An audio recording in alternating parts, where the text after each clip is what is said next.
Ao longo deste módulo, nós falamos sobre muitos conceitos relacionados a bancos de dados. Falamos sobre entidades, que têm atributos e instâncias.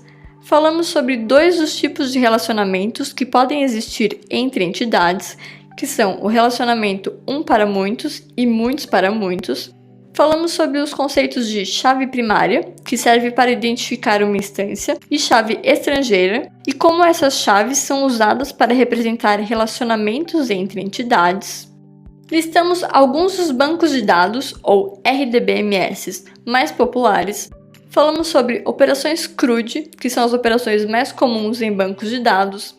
Falamos sobre tabelas, sobre colunas e os tipos de dados que uma coluna pode ter. E depois entramos em SQL e vimos como construir queries simples e complexas usando o select, usando o where, order, group by, having e finalmente o operador join. Além de tudo que nós já vimos, existem ainda muitas outras coisas que podem ser exploradas quando falamos de banco de dados. Essa é uma lista de tópicos que você pode usar como referência se quiser pesquisar e conhecer mais sobre esse assunto. Nós vamos apenas passar por cada uma delas para você ter uma ideia de como essa área é ampla e muito interessante. A álgebra relacional é a teoria matemática que existe por trás dos bancos de dados relacionais, que é o tipo de banco de dados que nós vimos aqui. O select, o where, o join, todas essas operações têm um embasamento teórico muito sólido. O modelo entidade de relacionamento é a área que fala sobre entidades, atributos, tipos de relacionamentos, como representar um modelo de forma gráfica e assim por diante.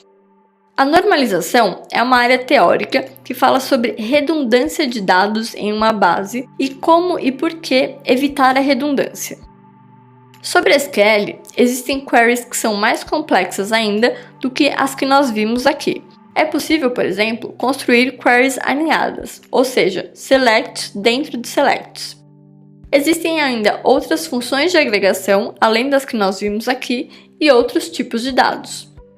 Além disso, das 4 operações CRUD que nós listamos, nós falamos apenas da operação de retrieve, que se refere à busca de dados. Existem comandos em SQL, como insert, update e delete, para a realização das outras 3 operações.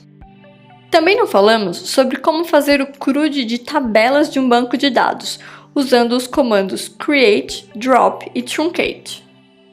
Quem for mexer com textos em banco de dados vai precisar entender os conceitos de encoding e collation, que são usados para armazenar e comparar strings. Índices são usados para otimizar as operações que são executadas em um banco de dados e melhorar o desempenho. Dependendo do problema, a existência de um índice pode fazer com que uma query que demorava 1 minuto passe a ser executada em menos de 1 segundo. Bancos de dados são softwares muito complexos e poderosos. Um componente muito importante de um banco de dados, por exemplo, é o Query Planner, ou o planejador de consultas, que tenta planejar a sua query passo a passo para que ela seja executada da maneira mais otimizada possível. E finalmente, existe uma área inteira chamada NoSQL ou NoSQL, que se refere aos bancos de dados que não são relacionais. Esses bancos de dados não usam tabelas para armazenar os dados e não se apoiam naquela teoria de álgebra relacional. Ao invés disso, eles tentam pensar no problema de armazenamento de dados usando outras ideias. A maioria das grandes aplicações hoje em dia usa uma mistura de bancos de dados relacionais com os não relacionais, porque eles são ferramentas complementares.